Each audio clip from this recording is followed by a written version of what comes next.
Hello, good afternoon, my dear students. How are you today? Welcome back with me, Memlisna Bakara.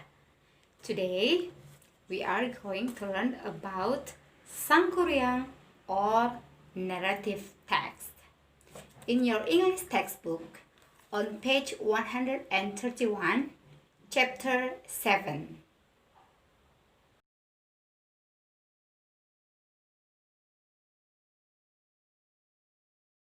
Kompetensi dasar pengetahuan 37.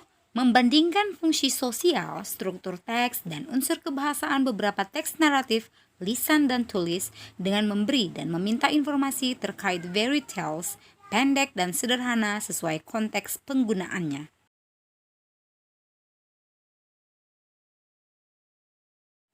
Keterampilan 47. Menangkap makna secara kontekstual terkait dengan fungsi sosial, struktur teks, dan unsur kebahasaan teks naratif, lisan dan tulis sangat pendek dan sederhana, khusus dalam bentuk label pendek dan sederhana terkait fairy tales.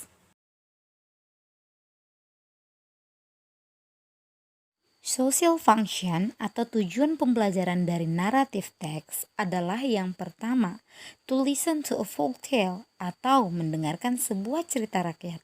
Yang kedua, to read a folk tale for myself, membaca cerita rakyat untuk diri sendiri. Yang ketiga, to read a folk tale to other people, membacakan cerita rakyat untuk orang lain. Dan yang terakhir adalah to get a moral lesson from a folk tale, yaitu untuk memperoleh pesan moral dari cerita rakyat tersebut. Well, students, please watch this video.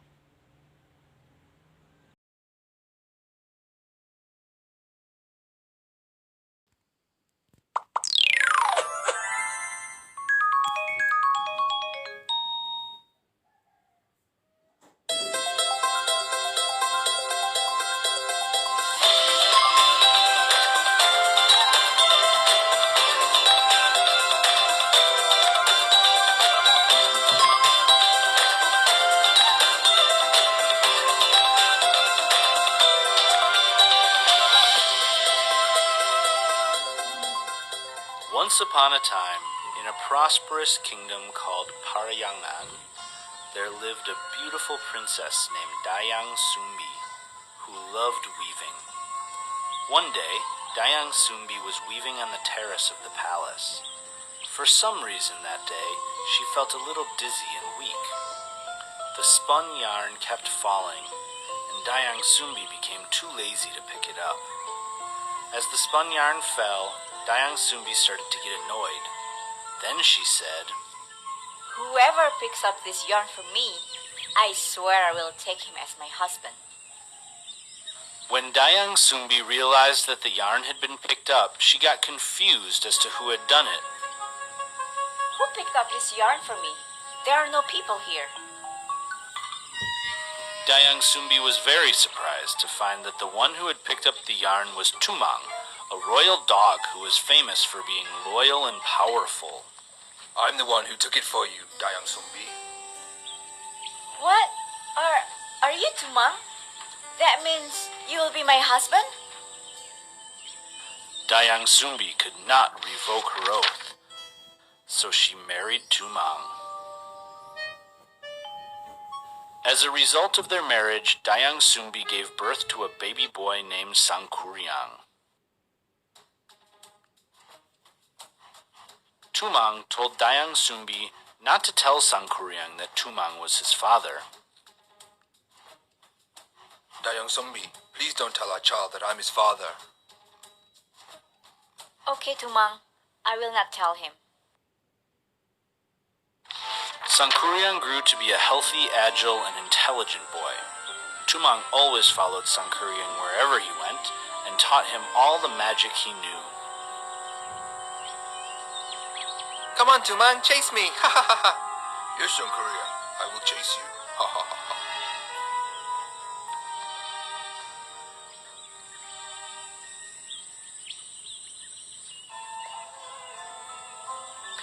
Sangkuriang thought Tumang was just a pet.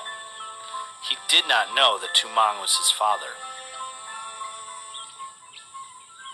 One day, Dayang Sumbi asked Sangkuriang to go hunting to get food for a party in the palace. Sangkuriang, my child, go hunt in the forest with Tumang. We need meat for the party. Yes, Mother. I will definitely bring back a lot of meat. Sangkuriang went to the forest accompanied by Tumang. Unfortunately, when night fell, he still hadn't found any success. Annoyed, Sangkuriang killed Tumang and handed over his meat for the palace party.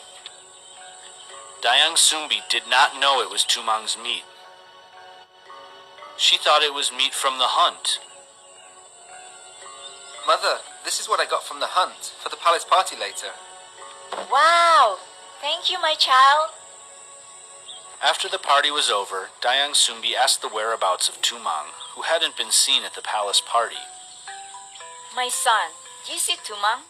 I've been looking everywhere, but he is nowhere to be seen. Finally, Sangkuriang admitted what he had done. Well, Mother, I've killed him. And the meat I gave to you, it's his meat. What? Why did you do that, Sangkuriang? Dayang Sumbi couldn't hold back her anger. She hit Sangkuriang in his forehead, leaving a deep wound. Forgive me, Mom. Forgive me. Please, please forgive me. Because of what she had done to Sangkuriang, Dayang Sumbi was expelled from the palace by the king. No matter what he had done, Sangkuriang was the heir to the throne and the future king. No one could hit him. Dayang Sumbi left the palace. As time passed, Sangkuriang grew into a handsome, powerful, and respected young man. One day, he went hunting in the forest. He was pleasantly surprised when he came across a gorgeous girl. Who is that girl? She's so beautiful. Sangkuriang did not know that the woman was Dayang Sumbi, his mother. She also didn't recognize him. They fell in love with each other, and Sangkuriang didn't take long to propose to Dayang Sumbi. Dayang Sumbi accepted the proposal. She still did not know it was Sangkuriang, who had grown up. All right, I'm willing to be your wife. You are a handsome young man. However, before their wedding day, Dayang Sumbi noticed the scar on Sangkuriang's forehead that was precisely the same as her first child had had. Oh my God! This young man is my son Sangkuriang. The scar on his forehead is still there. He is indeed my child. Dayang Sumbi immediately looked for a reason to cancel her marriage to Sangkuriang. Sangkuriang, you can marry me, as long as you can fulfill my request. What is your request, oh beautiful girl?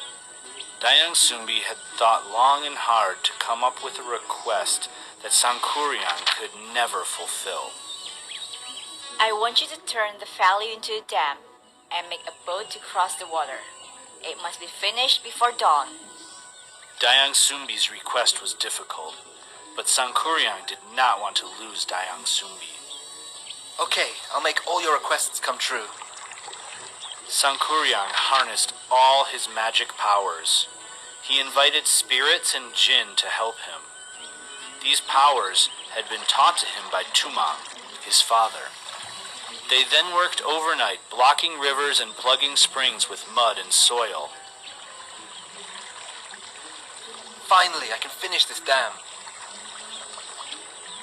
When everything had been dammed, Sangkuriang went to cut down a giant tree and began to make a huge boat.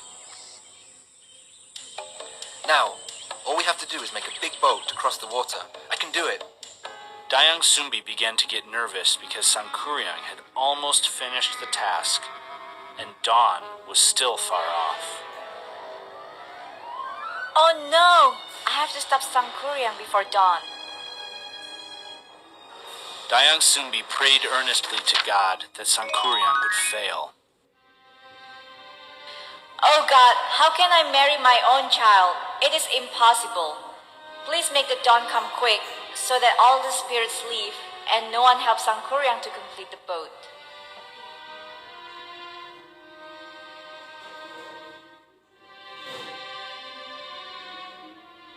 A miracle occurred, and the sun rose early. Is it morning already? I haven't finished yet. Sangkuryang was very angry when he found out he had been cheated. Who are you? Tell me the truth. You fooled me. How could you? Dayang Sumbi cried at Sangkuryang's words. How can I marry you, my son? Actually, I am Dayang Sumbi, your real mother. Sangkuryang did not believe what he was hearing. He was angry. Impossible! I don't believe you! Impossible! No!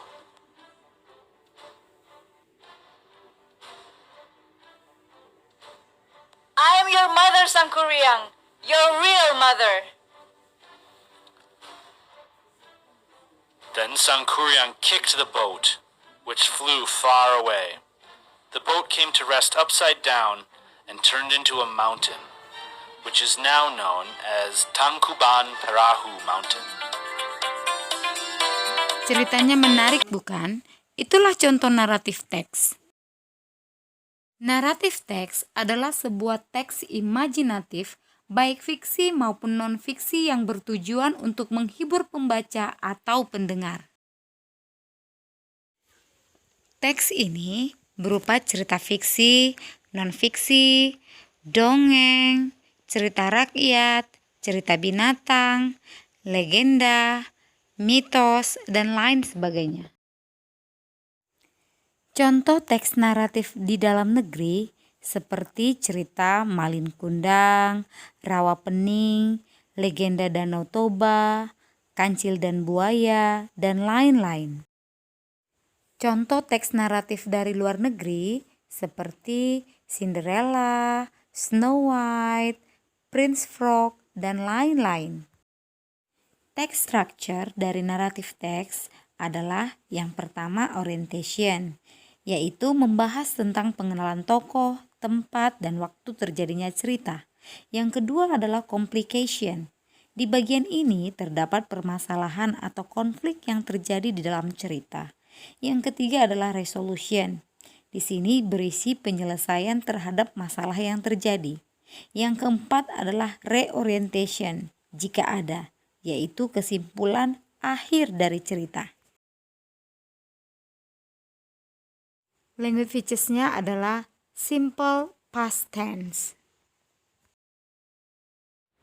Okay, class, I think it is enough for today. If you have any questions about our lesson today or about narrative text, you can ask me on WhatsApp or Telegram. Okay? See you. Bye-bye.